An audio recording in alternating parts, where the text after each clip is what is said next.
Police report. Police report. Sa police report, Ang police report hatod kaninyo ni Board Member Nemesio Imi Lahi-Lahi, Board Member, 2nd District, Misamis Occidental, Chairman sa Committee on Peace and Order sa Sangguniang Panlalawigan. Police report. Police report. sa police report, Usamis PNP nakapahigayon og upat kanang sunod nga buy-bust operation. Ano ang police report ni Johnny Tommy.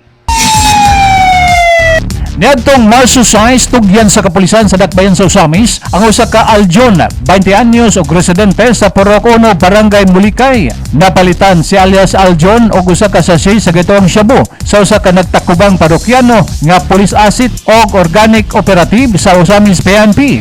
Sa pag-body search sa suspect, lain pang mga sachet sa gitoong shabu sa mga nagkadayang packaging og ang 500 pesos nga buy-bust money ang na-recover. Pagkaugma Marso 7, adlawng Sabado, laing operasyon na usab ang gihimo sa Usamis PNP sa Porocono, Barangay Lamaan, boundary sa Purok 3, Barangay Banyadero. Usa ka alias Jason, 40 anyos, Minyo, og residente sa Purok 3, ang nahimong target sa drug buy-bust operation nga gipanguluhan sa Usamis PNP o giabagan sa mga personnel sa PDEA, Misamis Occidental og Sikan PMFC. Gawa sa usa ka sachet nga napalit gikan sa mong suspect, lain pang mga sachet sa gitoang shabu, 7 ka small size o usa ka big size nga na-recover gikan nini. Na-recover usab sa posisyon sa suspect ang 500 pesos nga marked money. Pagkaugma Marso 8, adlawng Domingo, usa ka motor cab driver ang target sa operasyon og positibo gihapon kining napalitan sa maong illegal. Ang transaksyon ay tabo sa Purok 5, Barangay Baybay, San Roque. Apan ang suspect, residente sa Purok Makiangayon, Barangay Banyadero, Usamis City, nga si alias Dudong, 41 anyos og bulag sa asawa. Napalitan kini og usa ka sachet sa gituang shabu sa kantidad nga 500 pesos human ma-recover sa posisyon nini atol sa pag-body search. Apil sa na-recover ang napulo og usa ka hit sold sachet sa gituang shabu.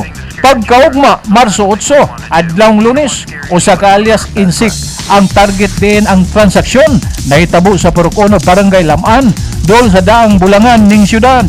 Positibo kining napalitan sa gituang shabu og lain pang mga sachet sa gituang shabu ang na-recover gikan sa posisyon sa pag-body search. Ang operasyon gipanguluhan gyapon sa Usamis City PNP, din ana gayud ang presensya ni Usamis City Police Station Officer in Charge Police Lieutenant Colonel Harvey S. Avillanusa.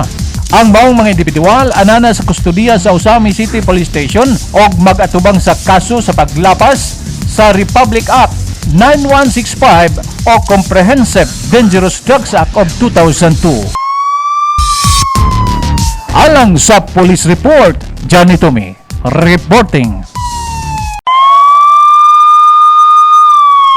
Ang police report hatod kaninyo ni Board Member Nemesio Imi Lahi-Lahi, Board Member, 2nd District, Misamis Occidental, Chairman sa Committee on Peace and Order sa Sangguniang Panlalawigan.